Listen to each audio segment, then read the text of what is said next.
siglo XX. Su trayectoria política fue extraordinaria. Este hombre llegó a cambiar el rumbo de la Segunda Guerra Mundial. Fue ganador del Premio Nobel de Literatura en el año 1953 y siempre será recordado por muchas cosas, pero en particular por su poder con las palabras, por su oratoria. Churchill era un comerciante de palabras, lo llamaban así, un maestro sin igual del idioma inglés. De hecho, hay personas insensatas que trataban de enfrentarlo en las fiestas siempre para terminar lamentando el momento. Y se cuenta la historia de un autor teatral llamado George Shaw, que se las ingenió para intentar frustrar al primer ministro del Reino Unido. Y en el día de inauguración de una de sus gran obras de teatro, Shaw le envió la siguiente invitación a Churchill. Le dijo: querido primer ministro, aquí hay 2 boletos de cortesía para la noche inaugural de mi nueva obra. Un boleto es para usted y el otro es para su amigo, si es que tiene uno, le dijo. Y Churchill le contestó inmediatamente a la invitación y le dijo: querido señor Shaw, muchas gracias por la invitación y el generoso regalo de los 2 boletos para su obra. Desafortunadamente mi agenda no me permite asistir a la noche inaugural. Sin embargo, con seguridad asistiré a la segunda noche, si es que hay una.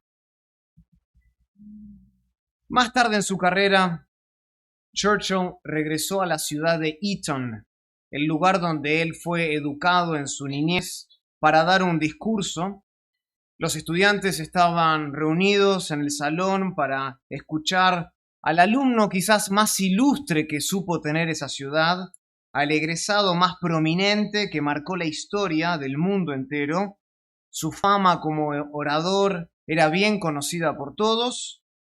Había llegado el momento de escuchar al gran hombre exhibir su poder con las palabras, su oratoria. Entonces la asamblea, todas las personas allí, la audiencia, guardó silencio mientras Churchill se acercaba al podio, sujetó el atril, asomó su mento con la ferocidad de un bulldog y dijo lo siguiente: nunca, nunca, nunca se rindan. Y luego se sentó.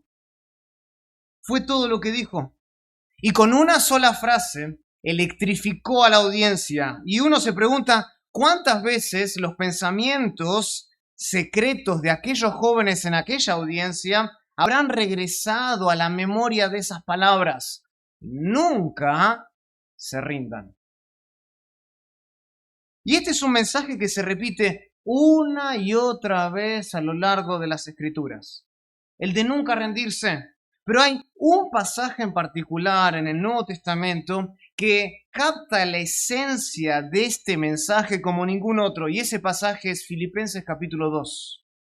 Los invito esta noche a que abran sus Biblias a Filipenses capítulo 2, versículo 12.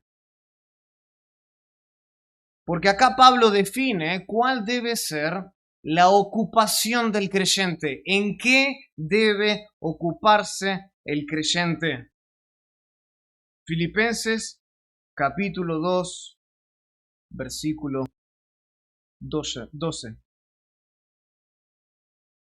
Pablo dice así: por tanto, amados míos, como siempre habéis obedecido, no como en mi presencia solamente, sino mucho más ahora en mi ausencia, ocupaos en vuestra salvación, ¿con qué? Con temor y temblor. Aquí Pablo define cuál debe ser la ocupación del creyente. Y hay 3 elementos que me gustaría que consideremos hoy mientras meditamos en el llamado más alto que tiene el cristiano en la tierra. Ese llamado es la santificación. Es el llamado más alto que tú tienes como seguidor de Cristo. Y la exhortación que nos hace Pablo aquí es que nunca nos demos por vencidos. Que nunca tiremos la toalla. Que nunca nos rindamos y que siempre nos ocupemos en buscar la santidad que agrada a Dios. Así que inclinemos nuestro rostro, oremos al Señor y pidámosles de su gracia esta noche. Querido Padre, venimos delante de ti esta noche y lo hacemos con suma reverencia porque sabemos que cuando abrimos tu palabra, escuchamos tu voz. Una voz que lleva consigo autoridad. Una voz que puede hacer que un corazón muerto se despierte. Una voz transformadora. Una voz exigente y a su vez consoladora. Señor, esta noche venimos delante de ti como lo haría un mendigo en la calle, mendigando por gracia, porque sabemos que separados de ti no podemos hacer nada, y mucho menos entender tu palabra correctamente. Así que pedimos, oh Dios, que nos des entendimiento para poder ser transformados de adentro hacia afuera, en conformidad a lo que tú tienes para decirnos. Padre, hoy doblegamos nuestro corazón, inclinamos nuestra voluntad hacia tu palabra y pedimos que nuestros oídos estén atentos. Que no salgamos de aquí como meros oidores de tu palabra, sino que salgamos de aquí como hacedores, gente que practica, gente que vive la verdad, que ama la verdad y que la pone por práctica. Lo pedimos todo esto en el nombre maravilloso de Cristo Jesús. Amén. El título de mi mensaje para aquellos que están tomando notas es la ocupación del creyente en la santificación. La ocupación del creyente en la santificación. Como dije en la introducción, aquí hay tres elementos del llamado más alto que tenemos como cristianos, el de la santificación. Primero, Pablo comienza con un simple mandato y ese es el primer elemento, el mandato. Hay un mandato muy concreto en este versículo. Este es el primer elemento del pasaje y quizás me atrevería a decir que el más importante de todos. El apóstol Noten declara de forma imperativa a nivel de mandato, él dice, ocupaos. Ocupaos en vuestra salvación, ¿con qué? Con temor y con temblor. Literalmente esa palabra ocupaos aparece al final del versículo. Es la última palabra en el texto original. Sin embargo, es la palabra central, es la palabra más importante de Filipenses capítulo 2, versículo 12, porque subraya cuál es el papel que juega el creyente en la santificación.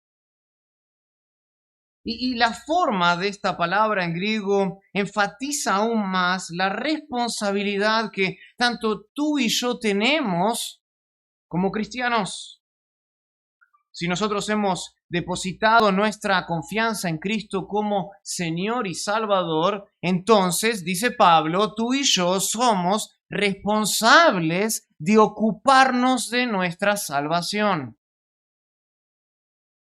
O sea, este no es un mandato que concierne solamente a los líderes de la iglesia. Este no es un mandato que aplica solamente para aquellos que son miembros de una iglesia por 15 o 20 años. Este es un mandato que aplica a todos los creyentes por igual. Todos los que están en Cristo, dice Pablo, están obligados por exigencia divina a responder a este mandato, a ocuparse de su salvación. Es decir, sea que recién tú te hayas convertido, o que tengas muchos años como cristianos, escúchame bien, este mandato es para ti. Este mandato es para ti. Tú tienes, dice Pablo, que ocuparte de tu salvación. Es decir, es un mandato que tú no puedes ignorar. En ningún momento ni por ningún motivo de tu vida. Si tú eres verdaderamente salvo, tú eres responsable todos los días de tu vida por buscar la santidad que agrada a Dios. Esa es tu responsabilidad. Hay muchos que se la pasan buscando por señales para saber cuál es la voluntad de Dios para mi vida. Déjame decirte y hacértelo bien fácil esta noche. La voluntad de Dios para tu vida es que seas santo. Ahí está. De eso te debes ocupar. Y eso queda muchísimo más claro en el texto original.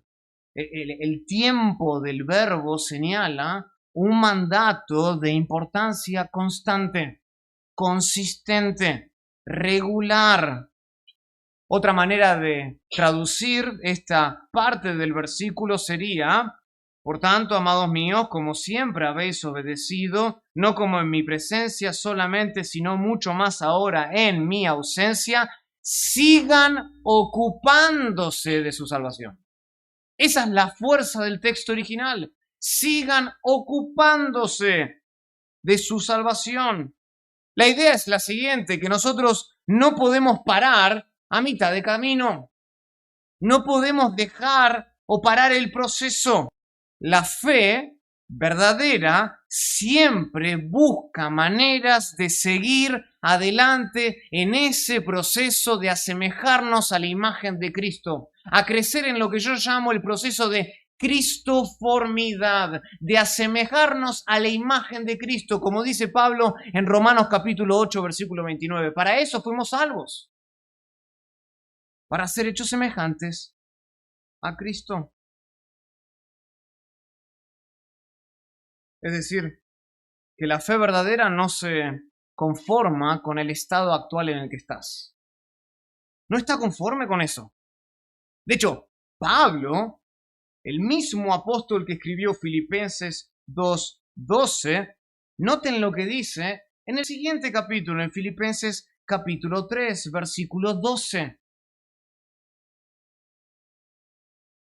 Pablo dice: no que lo haya alcanzado ya, ni que sea ya perfecto, sino que prosigo, dice Pablo. Prosigo para ver si logro hacer aquello para lo cual también fui asido por Cristo Jesús. Hermanos, dice Pablo, yo mismo no pretendo haberlo ya alcanzado, pero una cosa hago, olvidando ciertamente lo que queda atrás y extendiéndome a lo que está delante, dice, prosigo a la meta, al premio del supremo llamamiento de Dios en Cristo Jesús. Noten que 3 veces en Filipenses 3, Pablo dice que no lo ha alcanzado, que él no está conforme.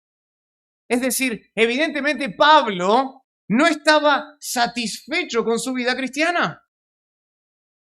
Sí, Pablo no estaba satisfecho. Habían ciertos elementos en su caminar con Cristo que le producían un fuerte sentido de insatisfacción.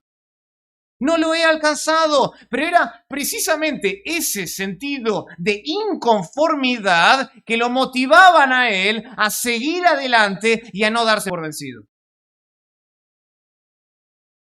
Y toda su vida, de principio a fin, desde el comienzo, camino a Damasco, hasta este mismo momento, cuando escribe estas palabras a los cristianos en Filipos, toda su vida, todo su ministerio giraba en torno a una sola cosa: en volverse más como Jesús.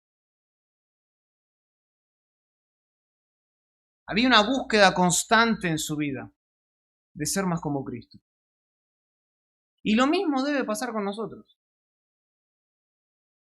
Si realmente somos seguidores de Jesús, somos discípulos de Cristo, amamos a nuestro Señor, Él es nuestro amo, del mismo modo nosotros tenemos que ocuparnos de una sola cosa por sobre encima de todos, y es ser más como Jesús.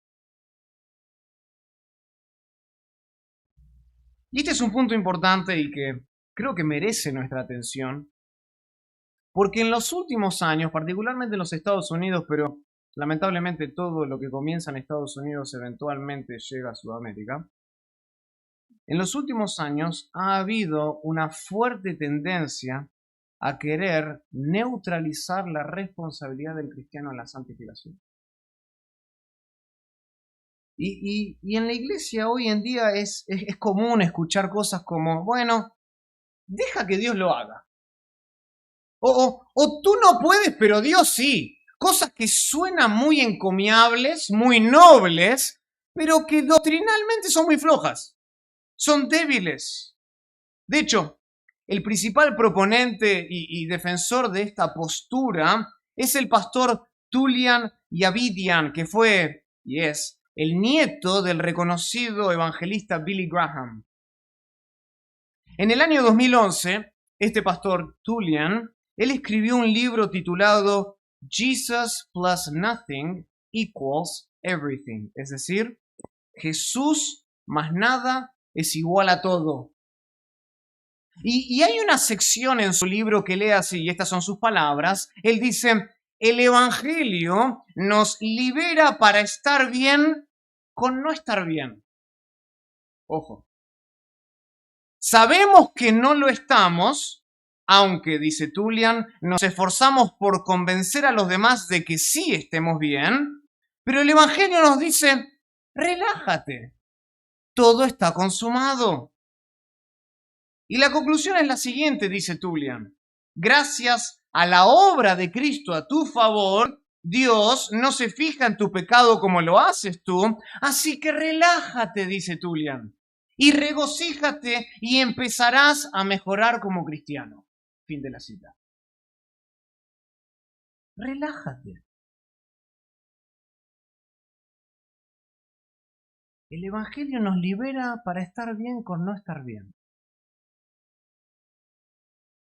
Parecen ser palabras piadosas, contienen cierta verdad, pero el problema con esta postura es que no coincide con el mandato que Pablo afirma en Filipenses capítulo 2, versículo 12.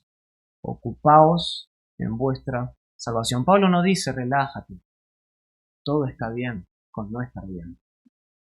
Y además, hay cientos de otros versículos y no tenemos toda la noche para meternos en estos, pero hay muchos otros versículos en la Biblia que hablan acerca de la responsabilidad que nosotros personalmente tenemos como creyentes en nuestra búsqueda por crecer en la santificación que agrada a Dios. Por ejemplo, de acuerdo con el autor de Hebreos, el cristiano debe seguir, dice la Reina Valera, literalmente debe buscar la paz con todos, debe buscar la santidad sin la cual nadie verá al Señor. Hebreos capítulo 12, versículo 14.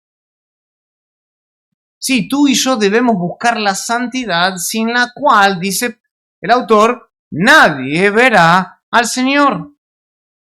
Y Pablo hace el mismo énfasis en Romanos capítulo 8, versículo 13, anótenlo. Romanos 8, 13, Primera de Corintios 6, 18, en donde Pablo habla de hacer morir las obras de la carne. No dice de relajarse, ¿eh? Él habla de huir de la fornicación en Primera de Corintios capítulo 6. No dice de relájate con no estar bien. Huir, perseguir, hacer morir las obras de la carne. Y de igual modo, Pedro, en 2 de Pedro capítulo 1, versículo 5, él insta, él exige al creyente a, escuchen, añadir a la fe virtud, y a la virtud conocimiento, y al conocimiento dominio propio, al dominio propio paciencia, a la paciencia piedad, y a la piedad afecto fraternal, y al afecto fraternal amor. Noten cómo comienza toda esa cadena de virtudes con añadir, no con relajarse. No con cruzarse de brazos y quedarse sin hacer nada. No, el creyente debe buscar añadir esas cosas en su vida. O sea, ¿qué tienen en común todos estos pasajes que acabamos de ver, tanto la voz de Pablo como la de Hebreos, como la de Pedro? Es que describen que la santificación es algo por lo cual nosotros luchamos. Nos ocupamos. En ningún lado de la Biblia van a encontrar un versículo que nos llame simplemente a relajarnos. No lo van a encontrar. En ningún lado la Biblia nos llama a no hacer nada, como Tullian, este pastor, dice en su libro. Muy por el contrario, la Biblia demanda de nosotros un esfuerzo diligente, consistente, perseverante. Sigue ocupándote de tu salvación con todas tus fuerzas. En las palabras del gran obispo de Liverpool, J.C. Ryle, él dice, escuchen, No hay santidad sin batalla. No hay santidad sin batalla. Escúchame bien, ocúpate de tu salvación, ocúpate de tu santificación con todas tus fuerzas. No vaya a ser que por estar en paz con tu pecado tú pierdas tu alma. Siempre es mejor estar en guerra con el pecado que estar en paz con él.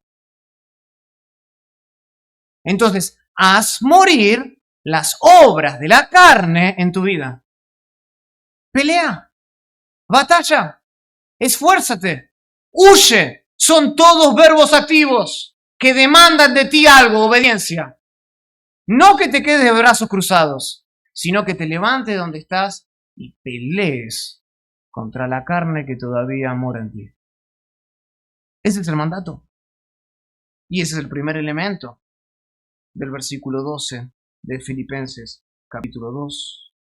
Pero después de haber identificado cuál es el mandato central del pasaje, ahora es necesario pasar al siguiente elemento que está intrínsecamente conectado con lo que acabamos de decir. Noten que Pablo dice, ocupaos en vuestra salvación con temor y temblor. Vimos el mandato, ocupaos. Ahora examinemos la siguiente frase, en vuestra salvación, porque esa siguiente frase nos introduce al segundo elemento del sermón, que es la manifestación de la gracia de Dios en el proceso de la santificación. Vimos el mandato, ahora veamos la manifestación de la gracia de Dios. Y acá es importante aclarar y hacer un paréntesis, que Pablo no está hablando de ocuparnos en alcanzar nuestra salvación. Pablo no está diciendo eso. Como que si de alguna manera nos faltase hacer algo.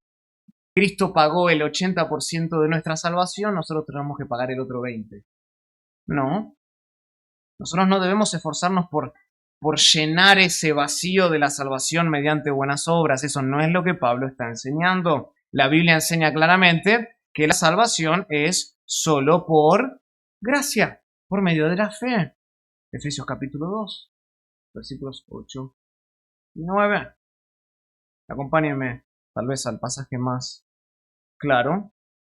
Romanos capítulo 3.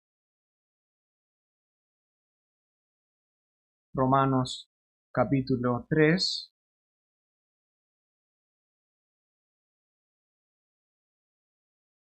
Pablo declara con toda claridad en el versículo 21 y dice así, pero ahora, aparte de la ley se ha manifestado la justicia de Dios testificada por la ley y por los profetas. Escuchen, la justicia de Dios por medio de ¿qué? De la fe en Jesucristo para todos los que creen en Él. Porque no hay diferencia, dice Pablo, por cuanto todos pecaron y están destituidos de la gloria de Dios, siendo justificados gratuitamente por su gracia mediante la redención que es en Cristo Jesús.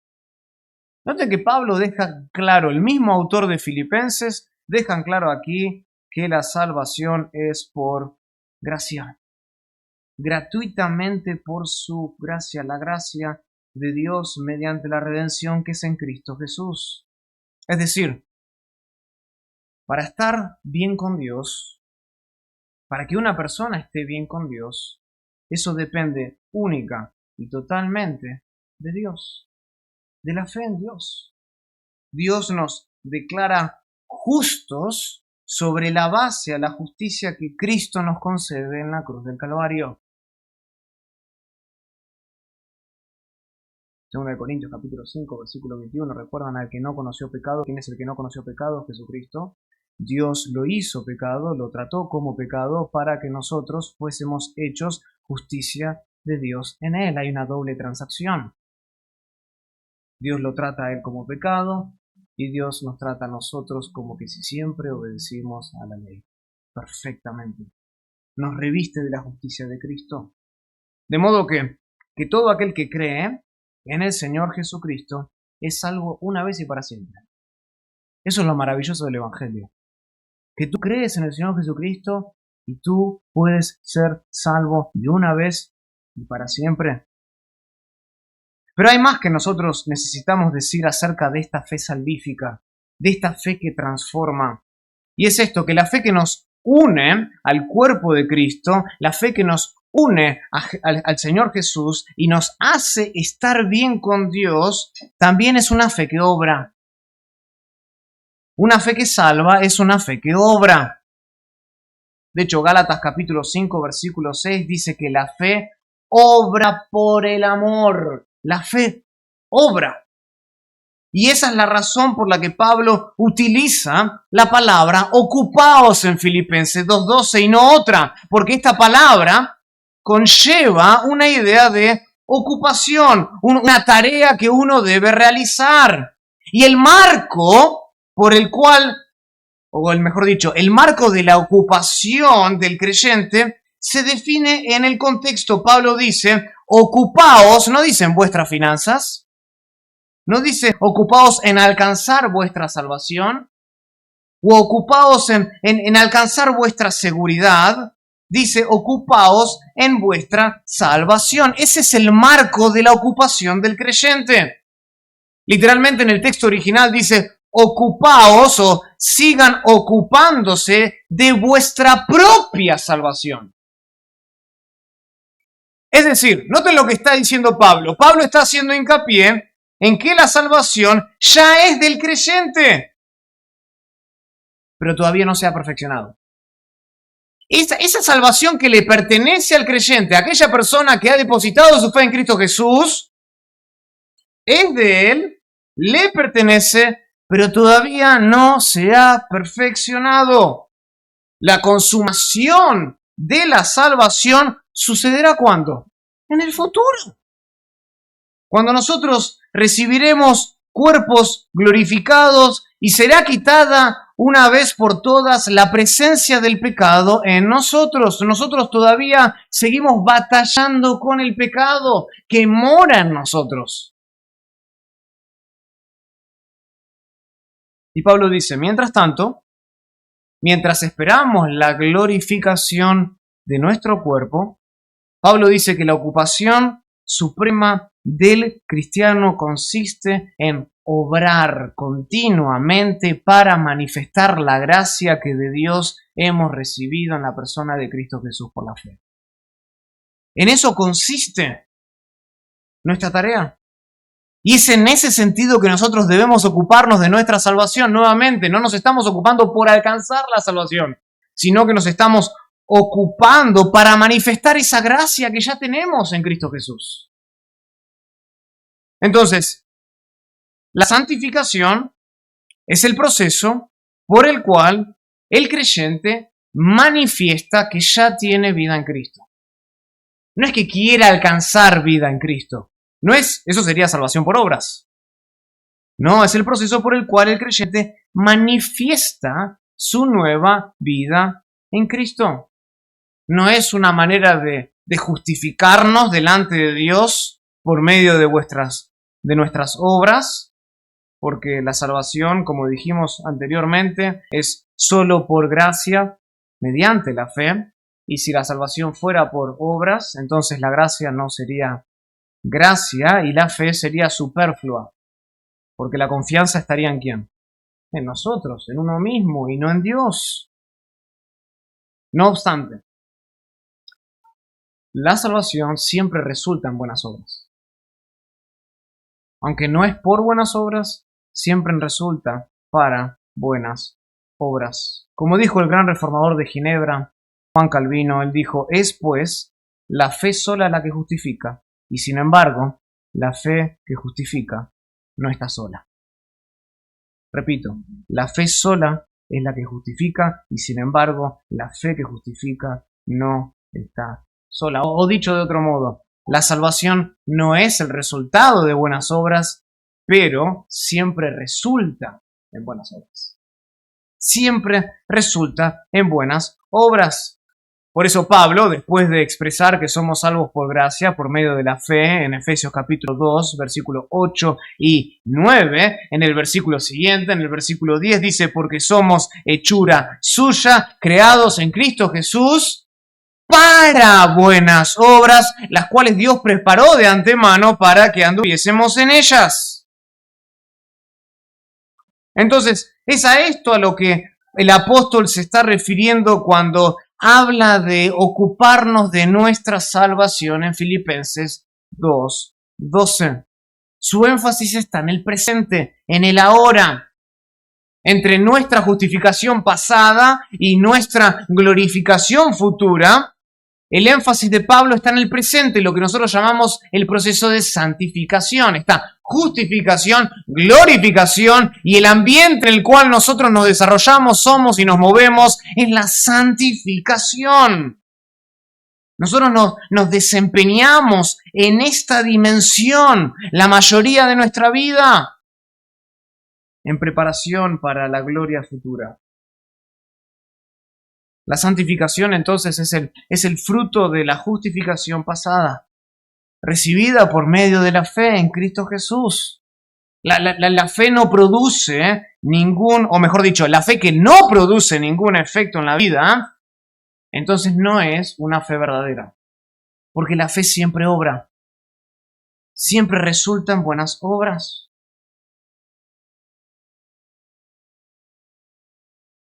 Y la fe que no resulta en buenas obras, déjenme decirles que no tiene valor delante de Dios.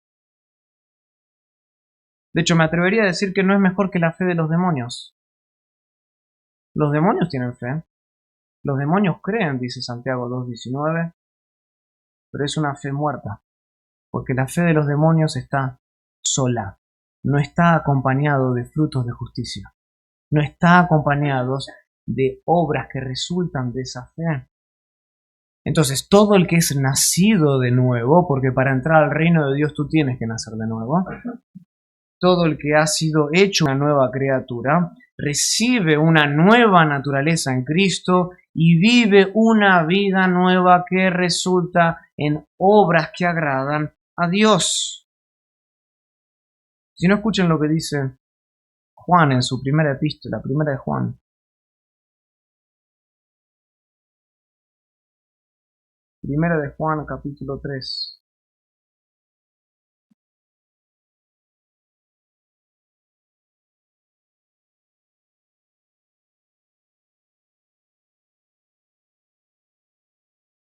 Primera de Juan, capítulo 3, versículo 7. Hijitos, nadie os engañe, el que hace justicia es justo como él es justo. Y el que practica el pecado es del diablo, porque el diablo peca desde el principio. Para esto, dice Juan, apareció el Hijo de Dios, para deshacer las obras del diablo.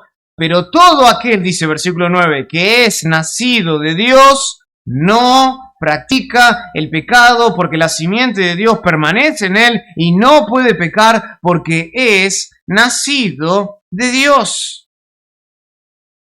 En resumen, si en tu vida no hay santificación, entonces no hay fe verdadera. ¿Lo entiendes? Si en tu vida no hay una lucha continua contra el pecado, entonces no hay fe verdadera. Si no hay un esfuerzo diligente por vivir una vida santa, eso es una evidencia de que nunca hubo un nuevo nacimiento. Tú no tienes la fe de un cristiano porque la fe verdadera obra. Resulta en obras. Y esta puede ser para ti tal vez una afirmación dura, pero dura o no, es sencillamente una afirmación bíblica. Y alguien te lo tiene que decir. La santificación es la manifestación de la gracia de Dios en la vida del creyente. Todo aquel que busca ser santo, como agrada a Dios, es porque ha nacido de nuevo.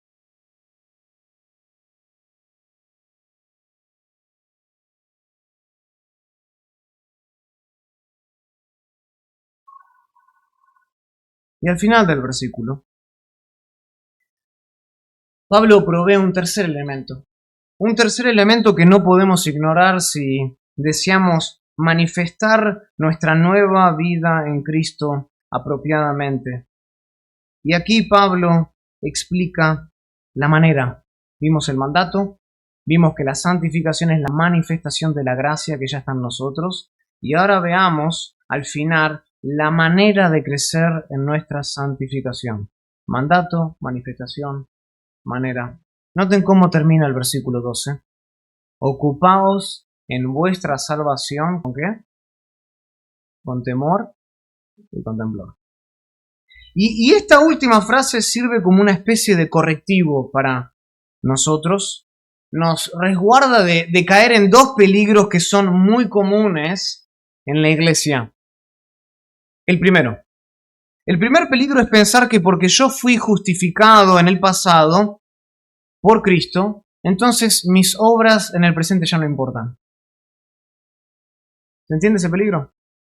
Que porque ya soy salvo y siempre salvo por la obra de Cristo en el Calvario, entonces mis obras en el presente ya no importan. Pero como acabamos de ver, eso es un error gravísimo, porque aquellos que son justificados siempre serán santificados.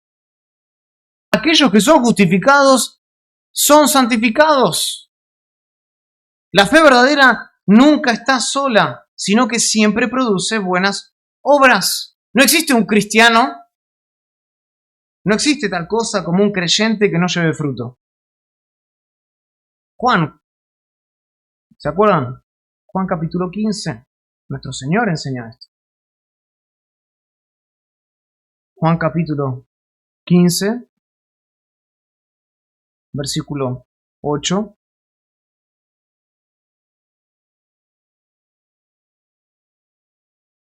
Nuestro Señor, nuestro amo, dice: en esto es glorificado mi Padre, en que llevéis mucho fruto. ¿Y cómo termina? Y seáis así mis discípulos. No existe tal cosa como un discípulo de Cristo que no lleve fruto. Esto quiere decir que desde el momento que una persona es justificada, desde ese momento también comienza a ser santificada, manifestando por medio de sus obras su nueva condición en Cristo Jesús. Ya no le pertenezco al pecado ni al diablo, yo le pertenezco a un nuevo amo y su nombre es Cristo. Ese es el primer peligro. Suponer que porque fui justificado ya mis obras en el presente no importan, sí importan. Dicen mucho acerca de tu condición espiritual. El segundo peligro. El otro peligro es suponer que las obras son necesarias para nuestra justificación. Y esta manera de pensar es muy peligrosa porque la Biblia enseña que solo la fe puede hacer que estemos bien con Dios. ¿Se acuerdan Romanos capítulo 5, versículo 1? Justificados pues por la fe. Justificados pues por la fe, tenemos paz, estamos bien con Dios. Por medio de nuestro Señor Jesucristo. La justificación es una obra terminada y completa que no necesita ningún tipo de perfeccionamiento de nuestra parte. Una persona es justificada en el momento que inicialmente acude a Cristo por la fe, tal como lo será por toda la eternidad. La salvación no depende de nuestro proceso de santificación. La salvación depende únicamente de la obra de Cristo. Nuestras obras de ningún modo nos justifican, nos hacen aceptables delante de Dios. Y es precisamente en este punto en donde el final de nuestro pasaje se vuelve instructivo y nos protege de no apoyarnos en nuestras obras de justicias para justificarnos delante de Dios.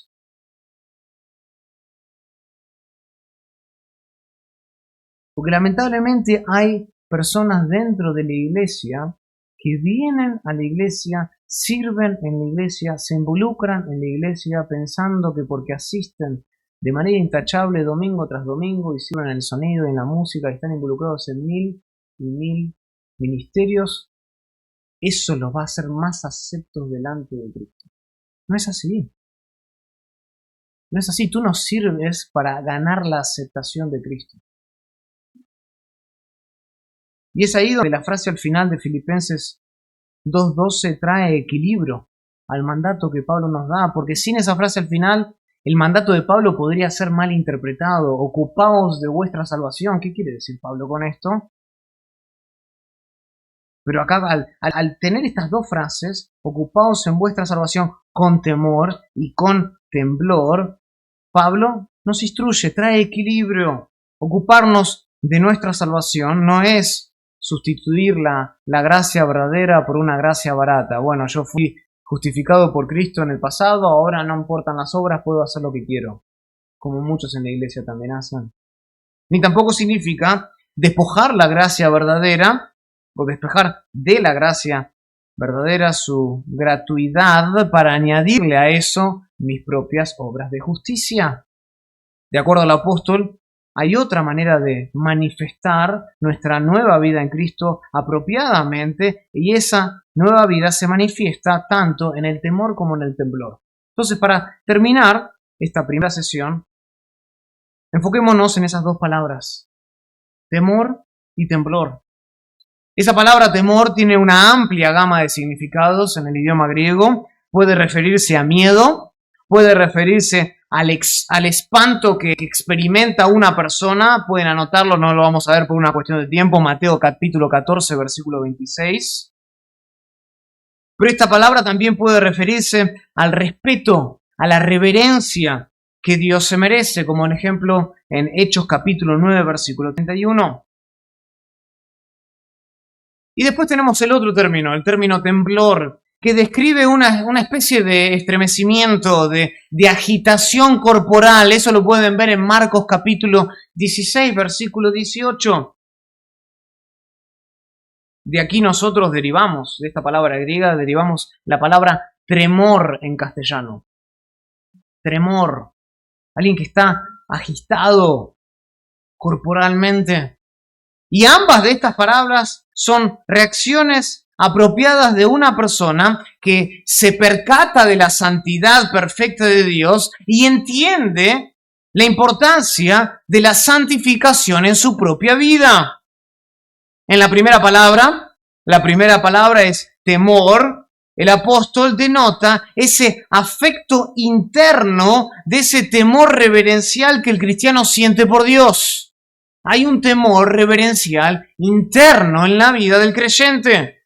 Y la segunda palabra, la palabra temblor, hace referencia a esa expresión externa en forma de temblor.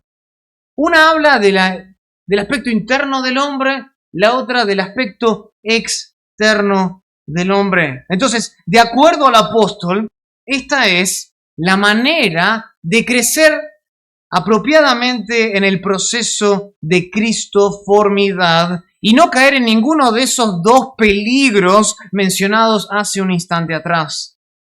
Es decir, el temor y el temblor son ingredientes indispensables para el creyente, puesto que el temor nos protege del legalismo y el temblor nos protege del libertinaje.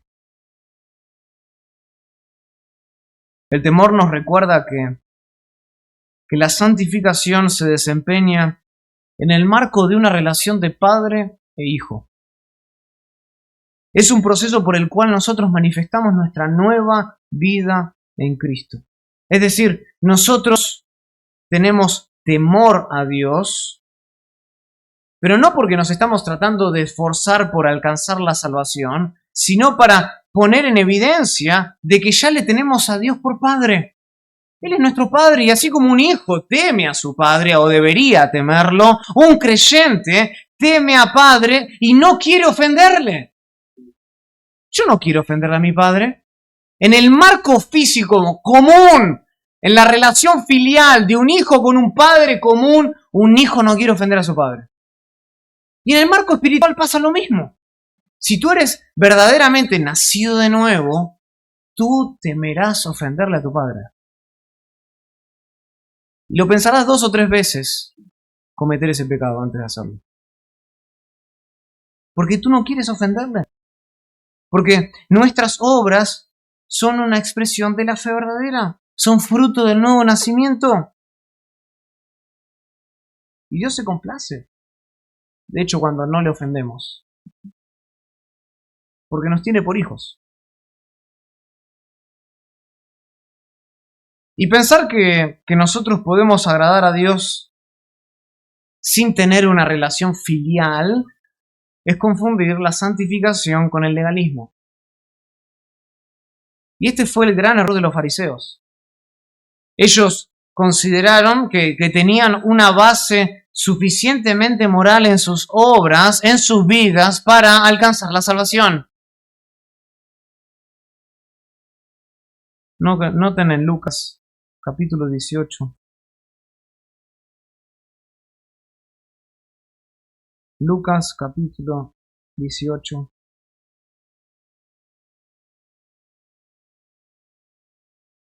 Antes de que Jesús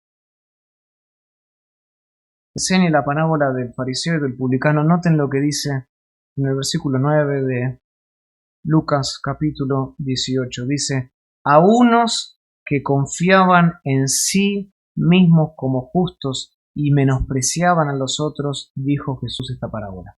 Noten cómo define a los fariseos. A los que confiaban en sí mismos como justos. Ellos creían que tenían suficiente base moral para alcanzar la justicia de Dios.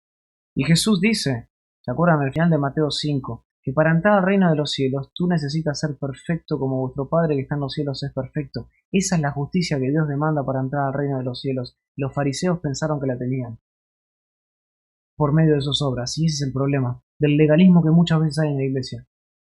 O yo no hago esto porque estoy secretamente tratando de alcanzar, de construir una escalera al cielo por medio de mis obras.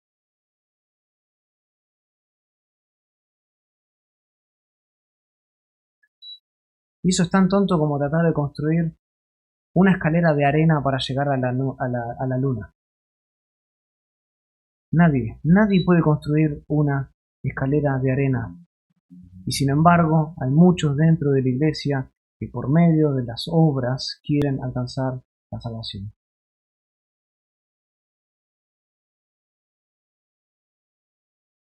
Entonces el temblor es un recordatorio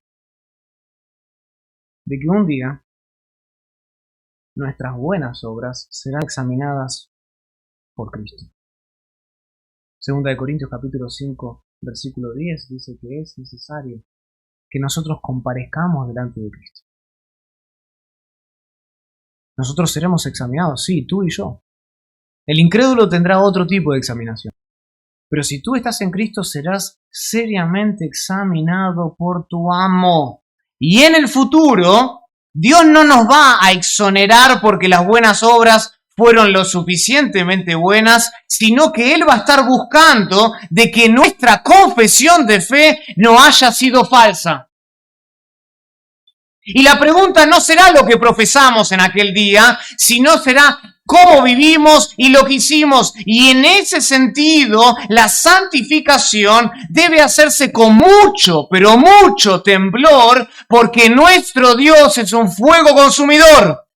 Y en aquel día, sus dos ojos de llama penetrarán cualquier obra que tú hayas hecho, pensando que era una fachada para alcanzar la justicia que Dios demanda. Y si en aquel día Dios encuentra que nuestra fe está sola, sin ninguna evidencia de gracia, entonces nosotros vamos a desear nunca haber nacido en primer lugar. Entonces el temblor combate nuestra tendencia al libertinaje y al olvidarnos de Dios, de que un día nosotros tendremos que comparecer delante de Él. Y que en aquel día ninguna fachada de tu religiosidad te cubrirá.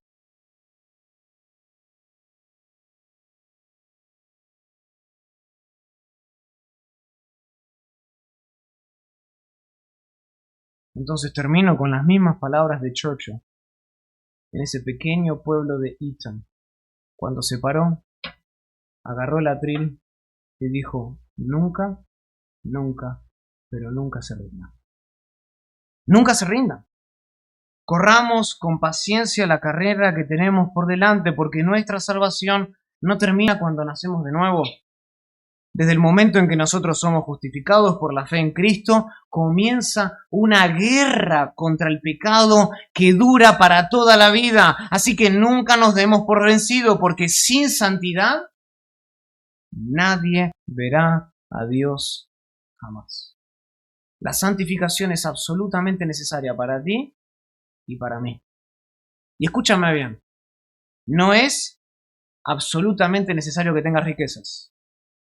No es absolutamente necesario que tengas ni buena salud, ni un buen empleo, ni buenos amigos para entrar al reino de los cielos, pero es absolutamente necesario que tú seas santo.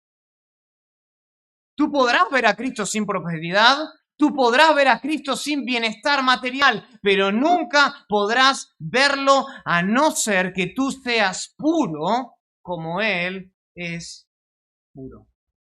Mateo capítulo 5, versículo 8 dice: bienaventurados los de limpio corazón, porque ellos verán a Dios.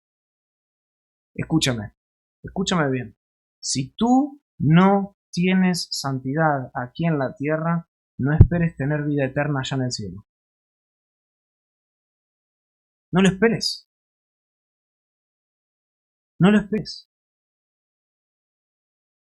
Este es el llamado más alto que tú y yo tenemos como cristianos. Este debe ser nuestro objetivo primordial en la vida. Mi objetivo no es con quién me caso.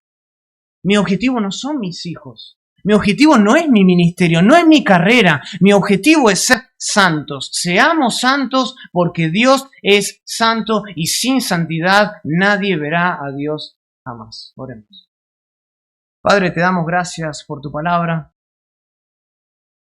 Gracias porque tu palabra nos instruye. Tu palabra nos enseña. Nos redarguye. Nos corrige. Y no me cabe duda, Dios, que quizás algunos hoy aquí están batallando con la santidad y han descuidado su objetivo primordial en la vida cristiana. Y se han enfocado y envuelto en tantas cosas que se han olvidado realmente de cuál debe ser su ocupación primaria. Buscar ser santos. No porque la santidad es un ticket o nos da la aprobación para entrar al reino de los cielos, sino porque la santidad es una manifestación de que estamos con vida, de que hemos nacido de nuevo, porque aquel que busca la santidad está enemistado con el pecado. Ya no está ni bajo el amparo ni bajo el dominio del pecado, sino que está bajo el dominio de Cristo Jesús. Y por el otro lado también somos sinceros, oh Dios, de que en nosotros todavía habita el pecado. Y tantas veces decimos cosas que no deberíamos decir. Pensamos cosas que no deberíamos pensar.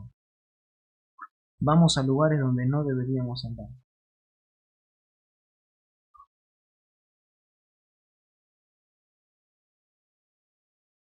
Y por eso te pedimos perdón. Porque aunque aún fallamos, tu gracia es suficiente. Y tu obra en la cruz, a través de tu Hijo, es suficiente para lavarnos de nuestros pecados si los confesamos. Señor, tú conoces la condición espiritual de cada uno de los que están aquí mejor que nadie. Es mi deseo que tu palabra los confronte, pero también los levante por tu gracia. Lo pedimos todo esto en el nombre de Cristo Jesús.